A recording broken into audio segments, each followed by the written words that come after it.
Bonjour, c'est Antoine, je suis à Ella, Sri Lanka et vous regardez mon vlog.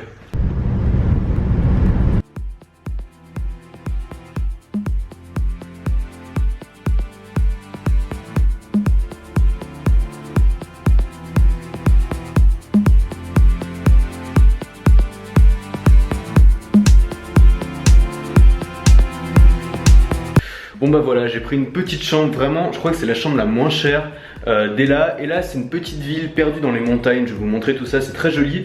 C'est aussi très touristique et donc les prix ont vraiment grimpé, c'est assez cher.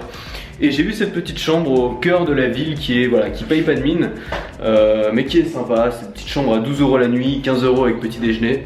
Donc moi, vous savez, je m'en fous un peu du confort. Ce que je veux, c'est une bonne connexion Wi-Fi et un peu de sécurité, c'est-à-dire une chambre fermée. De toute façon, je ne suis pas là pour rester dans la chambre. Mon but, c'est de randonner un peu parce que j'aime beaucoup la randonnée et il paraît que c'est un endroit super pour en faire. Par contre, le lit, c'est une vraie planche de bois. Bon, le débit en Wi-Fi est quasiment nul, donc comme d'habitude, je vais compter sur la 3G. Si vous partez dans un pays étranger, vous avez vraiment besoin d'internet, ne comptez jamais sur la Wi-Fi des hôtels. Il y en a plein qui vous disent qu'il y a la Wi-Fi dans la chambre, ils peuvent vous dire ça à partir du moment où vous captez une barre dans la chambre, mais vous pourrez rien faire avec une barre. En plus, souvent, il y a une seule box pour 15 personnes, donc tout le monde l'utilise, c'est complètement saturé. Donc la meilleure chose à faire, c'est d'arriver dans le pays, directement prendre une carte 3G, et souvent la 3G est bien meilleure que le Wi-Fi. Même ici, perdu dans les montagnes, au fin fond du Sri Lanka, je peux vous dire que la 3G est bonne et elle est meilleure que à Paris avec Free Mobile quand même. Bon bah il pleut, hein. Ça c'est un fait.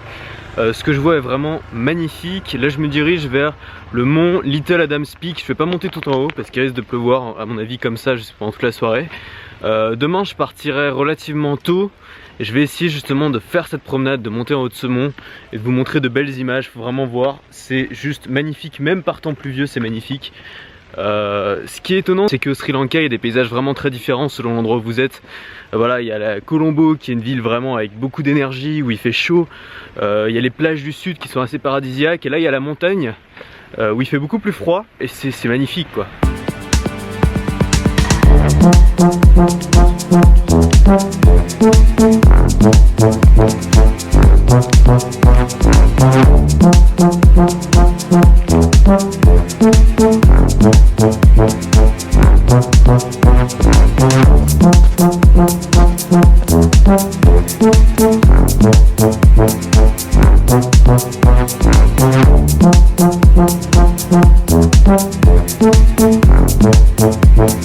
On est au milieu des plantations de thé, c'est vraiment un endroit magique, j'ai jamais vu ça.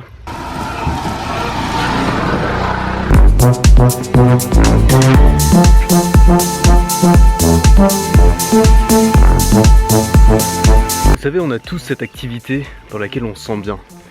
Une activité qui nous fait oublier nos problèmes, où on pense à autre chose, où on a des idées, où on réfléchit, où on est créatif. Pour moi, cette activité, c'est la marche dans la nature. C'est la randonnée. Quand je marche dans la nature, c'est là que je suis plus créatif, c'est là que j'ai mes meilleures idées.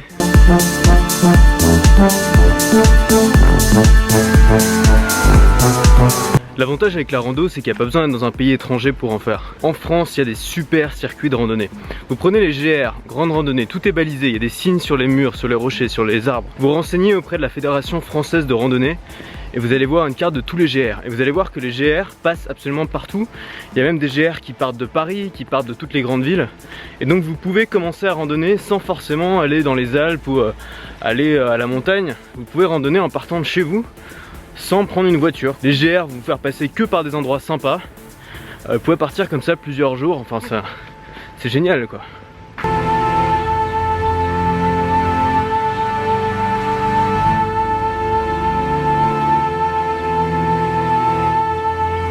Quand on crée du contenu et qu'on a besoin d'idées, c'est important d'être dans un bon environnement.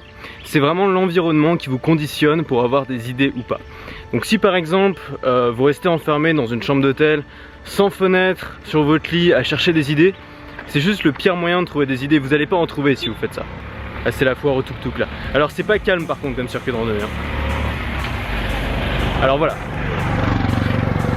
Donc, pourquoi il klaxonne à chaque fois, bordel? Pourquoi? Bon.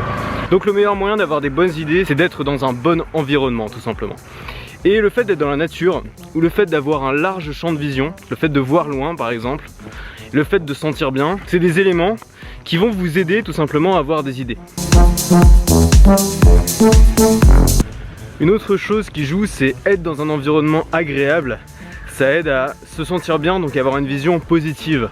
Et quand on a une vision positive, on a plus envie de partager, on est plus passionné par ce qu'on se dit et ça se ressent dans le contenu qu'on crée. Voilà, si vous êtes créateur de contenu, si vous avez besoin d'avoir des nouvelles idées tous les jours, le mieux c'est peut-être pas de changer de stratégie, c'est peut-être pas d'avoir une super boîte à outils, un truc extrêmement performant. Le mieux c'est peut-être simplement de changer d'environnement et de vous mettre dans un environnement qui vous inspire. Si vous êtes dans un environnement qui vous inspire, vous allez avoir de meilleures idées. Et c'est vraiment le plus important. Moi avant j'étais blogueur, donc j'écrivais beaucoup d'articles. Et mes meilleurs articles c'est ceux que j'ai écrits d'un trait, d'un coup, parce que j'étais inspiré, parce que j'étais passionné sur un sujet. Vous savez, il y a toujours des moments où on est inspiré, on a envie d'écrire, où on a envie de parler, et on s'emballe, on s'envole, et finalement c'est là qu'on crée nos meilleurs contenus. Et ces moments-là, souvent c'est des moments qui sont créés non pas par des aspects rationnels, mais par notre environnement, par notre humeur, par comment on se sent, si on est en colère, si on est heureux. D'où l'importance de l'environnement dans le fait d'avoir des idées. Alors par contre je suis complètement perdu. Là il y a de la fumée, je sais pas ce qui se passe. Hello. What are you doing? Bon, j'ai pas compris ce qu'elle faisait, mais ici les gens vivent leur vie quoi. Je vous parlais l'autre jour d'Antoine de Maximi avec passion parce que c'est un mec que j'adore. Et du coup ici j'en profite pour regarder des épisodes. Je regardais d'ailleurs hier celui où il est au Cambodge, allez le voir, il est juste génial, il est sur YouTube, vous allez le trouver. Je m'inspire beaucoup de sa stratégie pour parler aux locaux, pour communiquer avec les gens, même s'il parle pas anglais, même si on a du mal à se comprendre. Lui il a fait des centaines de voyages, à chaque fois il s'est filmé, à chaque fois il rencontre les gens, donc forcément il a développé des stratégies. Aujourd'hui il est devenu très bon là-dedans. Donc il arrive à communiquer avec de parfaits inconnus. Enfin justement dans l'épisode sur le Cambodge, il rencontre des gens qui parlent pas un mot d'anglais, des locaux. Et il arrive à communiquer avec eux en faisant de la musique, en faisant des gestes. Donc ce voyageur, Antoine de Maximi, il est allé dans plein d'endroits. Et notamment des endroits un petit peu tendus, un petit peu chauds, où il aurait pu avoir des problèmes. Et il s'en est toujours sorti parce que il a une très bonne réaction en fait face aux problèmes. Et moi c'est toujours ce qui m'a impressionné chez lui.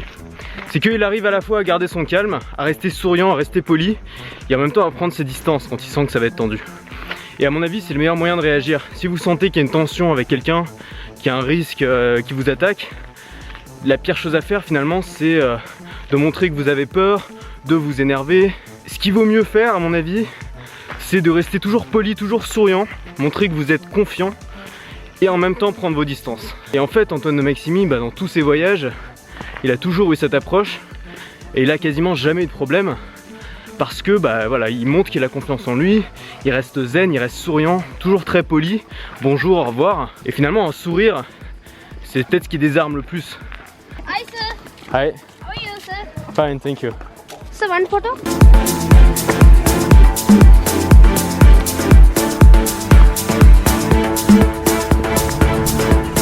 Je vous parlais de rencontrer les locaux. Je me suis retrouvé perdu dans un petit village. Je peux vous dire que là je les ai vus les locaux. Et là je suis encore perdu dans une plantation de thé. Voilà. C'est très difficile de s'y retrouver ici.